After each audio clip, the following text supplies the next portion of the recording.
एक व्यक्ति जिसका नाम था दानचंद, तो पास में 10 किलोमीटर दूरी पे गंगा जी का घाट था। गंगा जी किलकिल बह रही थी। उसकी पत्नी ने कहा, स्वामी जी, आपको इतने दिन हो गए शादी किए, आप कल गंगा जी नाके नहीं आए। देखो लोग कितने दूर दूर से आते हैं, गंगा जी नाके जाते हैं, और आपने कितने बड़े पापी हो। पत्नी से जब कहा पत्नी ने, तो पति घुमना के पड़ा, लड़ने लगा। कई बार लड़ाई हुई, किंतु पत्नी भी 2-4 महीने बाद फिर एक न एक बार बोली देती कि पति देव गंगा जी नहाए आओ, इतना पाप मत करो। तो एक दिन मन में आई कि जब पत्नी रोज कलेश करे तो ला गंगा जी ही नहाए आओ। किंतु महाराज गंगा जी नहाने तो जा रहे, अब सोचने लगे भाई अगर 10 किलोमीटर जाऊं तो किराया वाला खर्च होगा। बोले क्या करें, सुबह मॉर्निंग वॉक करते हुए चले जाएंगे। अब तो महाराज 2 बजे ही निकल गए रात। बोले 4 बजे स्नान करके आ जाएंगे, और बोले ऐसी जगह जाएंगे जहां जगह कोई पंडा नहीं मिले।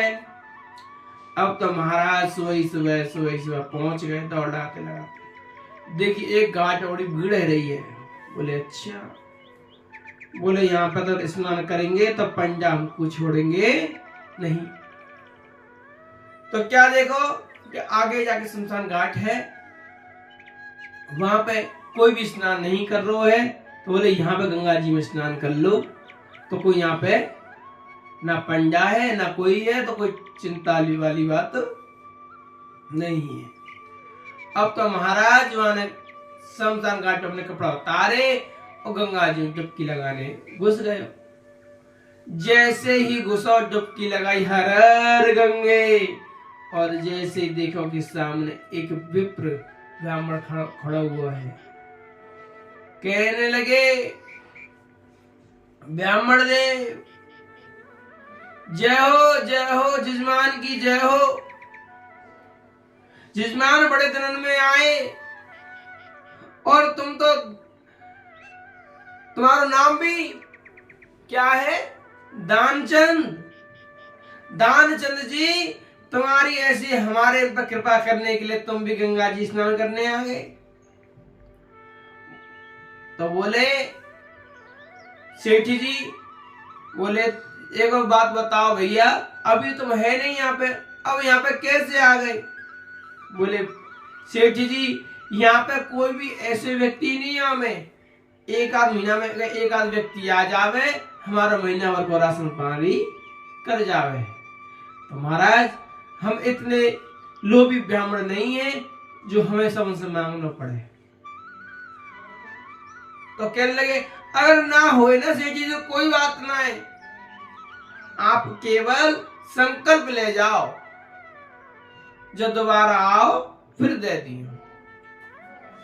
अब पंजा जी बोले ठीक, सेठ जी बोले ठीक है भैया, संकल्प ले लो। अब संकल्प लियो, बास में 2 रुपया संकल्प लियो। 2 रुपया का संकल्प मतलब है आज के जमाने में 2 लाख रुपये। संकल्प ले लियो। अब तो क्या होता है, संकल्प लेने के बाद सेठ जी दौड़ लगाते लगाते घर पहुंचे। घर पहुंचे, और जैसे ही घर पहुंचे, जैसे ही पंडा जी भी उनके घर पहुंच गए। अरे सेठ जी, जजमान जी कैसे हो।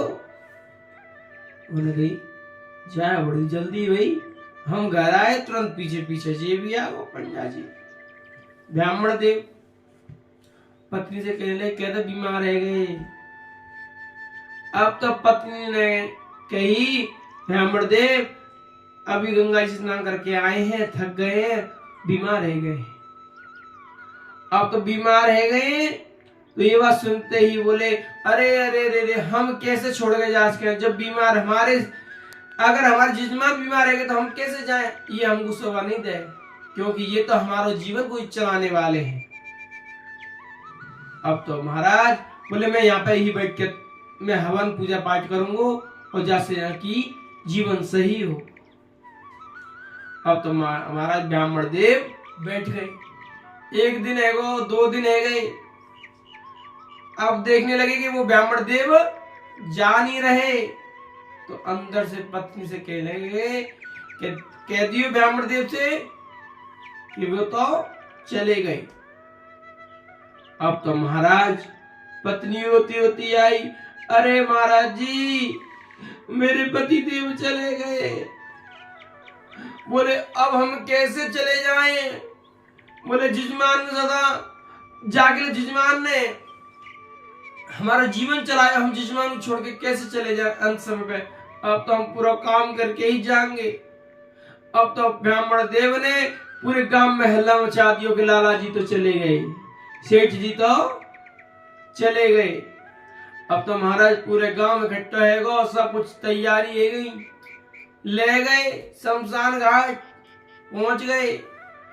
अब तो महाराज तैयारी है लकड़ी लिटावे की। जब लिटावे की तैयारी है रही तो बोले भैया ने हमें अपने यजमान से 2 शब्द बात कर लेने दो, एक मंत्र बोल दें जहां से एक शुद्धि है जाए। अब जाए कान में बोले, अरे ब्राह्मण, अरे लाला जी इतनो भी लोग का बात को, अब तो उठ जाओ। और बोले मैं तो तुम्हारी इजाजत से बड़े प्रसन्न हूं, कोई वरदान मांगो तो मांग लो, क्योंकि आपके इतने अंदर कट्टरता। तो बोले अगर वरदान देना चाहो तो ये दो कि आप बिना लिए चले जाओ। ये बात सुनकर भगवान बोले जा ये वरदान दियो। तो महाराज ऐसे भी लोभी आदमी हैं कि महाराज अपने प्राण तक की बलि दे दे में, किंतु एक धेला दान नहीं करे। और ऐसे लोगों को कभी कल्याण नहीं होवे, ना या युग में ना भगवान के यहाँ। क्यों कि लक्ष्मी कहती है जो भगवान की सेवा में सही जो है वही वास्तव में धन है, बाकी सब हमारी माया है। जलकर हम पाप ग्रहण कर रहे हैं, दिन रात हम पाप को खा रहे हैं, और जो धर्म में 2 रुपया भी जावे वही वास्तव में हमारे जीवन को लक्ष्य वही है कि जीवन को सार्थक वही है कि हमें कोई भी काम करो भगवान को लक्ष्य करके हेरो है, तो वास्तव में वही कार्य सिद्ध है। बाकी सब कार्य नाशवान है, यहाँ से कोई प्राप्ति नहीं होवे, ना शांति मिले ना भगवत प्राप्ति होवे। तो भैया संसार में शांति नहीं मिले तो भगवत प्राप्ति दूर की बात रही। ऐसे ही अपने जीवन को सही प्रयोग करें, क्योंकि कहते हैं कलयुग में ऐसे ही लोगों को बोलवाला है। कलयुग बड़ो ही विचित्र है। कहते हैं वादई सूद द्विजन सन हम, तुम ते कटु कछु घाट, और जानई भ्रम सो विप्रवर, आंख दिखावई डांट। शूद्र ब्राह्मणों से विवाद करते हैं और कहते हैं कि हम क्या तुमसे कुछ कम हैं। जो ब्रह्म को जानता ही नहीं वो श्रेष्ठ ब्राह्मण है, जो ब्रह्म को जानता ही है वही श्रेष्ठ ब्राह्मण है।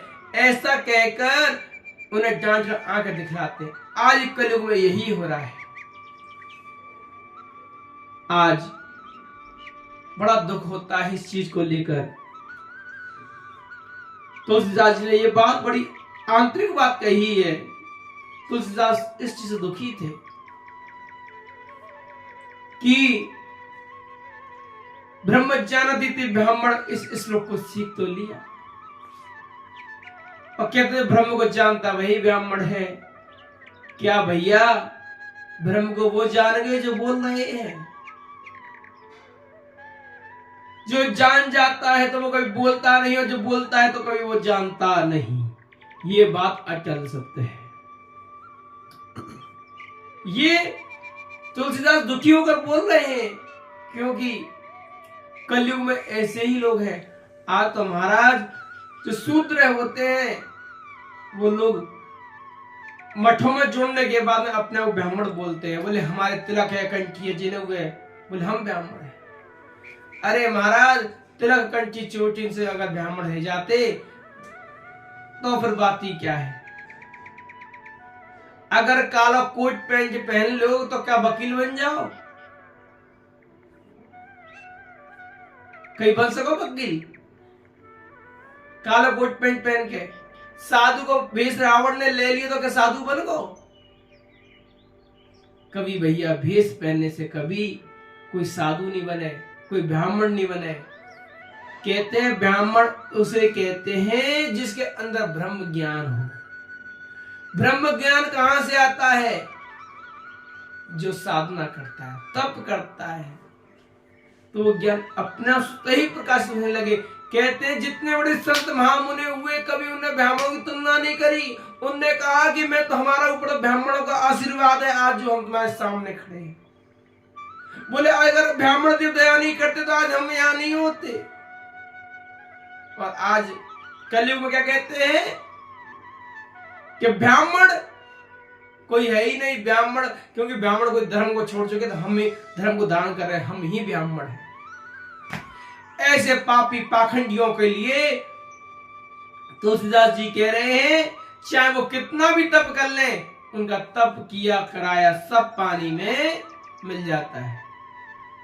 खूब मेहनत करके कहते हैं ना, ये सबरे वही है कि 4 लोगों ने भांग लगा ली और भांग लगाने के बाद नाव में बैठ गए, और नाव में बैठने के बाद में बड़ी मस्ती झूम रहे हैं, नाव हिल रही है। अब सुबह हुई, सुबह देखी कि बोले अब हम तो पहुंच के अपने पार, देखा कि यहां से हमने वो तो हटाया ही नहीं, तो नाव वहीं की वहीं खड़ी है। तो महाराज ऐसे ही कलयुग में जो लोग थोड़ा बहुत संतों का संग कर लेते हैं तो और उनके अंदर अभिमान आ जाता है, और अभिमान आने के कारण सारे जो कर्म अच्छे कर्म भी किए हैं वो कर्म सारे क्षीण हो जाते हैं, और पुनः फिर कहते हैं उन लोगों का भी कल्याण नहीं होता। कहते हैं जब तक अपने अंदर अभिमान रहता है। महाप्रभु ने एक ही शिक्षा दी, सदा कितने भी बड़े बन जाओ सबके सामने तड़ रहो। तणादपि सुने चैन तरोरपि सहसुना अमानी न मान देन कीर्तनिया सदा है। इसलिए प्यारे ऐसे काम मत करो जो संत महामुनि बोलना नहीं चाहते, किंतु बोलना पड़ता है दुखी होकर। क्योंकि आज लोग 1-1 लाख इनाम कर रहे हैं, तभी भगवान का अनुभव क्यों नहीं हो रहा? कभी हम बैठी चिंतन करते हैं, और जो 4 माला करते हैं उन्हें अनुभव होता है। ऐसा क्यों? कारण यही है कि हम लोग माला तो 16 क्या 5 लाख माला भी करें ना, भगवान में प्रेम नहीं हुआ। और चाहे हम 4 माला करें ना, अपने में कमी देखने लग जाएं, तो वास्तव में हमारा वही हरिनाम, वही 4 माला 4 लाख के बराबर होगी। और वो 4 लाख माला 4 माला के बराबर भी नहीं हो सकती। इसीलिए कहते हैं भगवान का भजन कभी ऊपर से दिखाने से बेच से नहीं होता। स्कूल में अगर आपने कपड़े पहन लिए, पुलिस के कपड़े पहन लिए, तो कभी पुलिस वाले नहीं बन सकते आप। जज के कपड़े पहन लिए, जज नहीं बन सकते आप। डॉक्टर के कपड़े पहनने से डॉक्टर नहीं बन जाते आप।